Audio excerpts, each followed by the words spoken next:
Sayabang long khware ma se thung kim lim lai sak mel moi darang ton le kanwa mange ton mangan sang ri sangan kai zau ta lim lai parang atsuai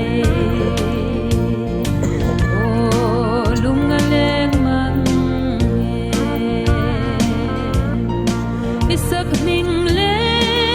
lim tha te suang lung puya an suan tira sin lai len wal lung du tenen sayin kan no yong kwa har mang nge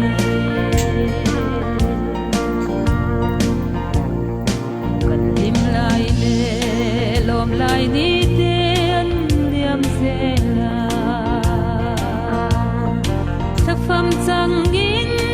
risangan kai zau ta rau tha an chang ta ring lang tanga du tiang hoi ve ang mo ring nun lai ngai ve mo o lung leng mang isak ning le lim tha te suang lung puya an chuan tira sin lai len rual lung du tenen zain kan no om kwa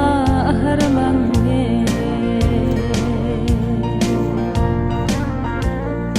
chuan se dila rual du lim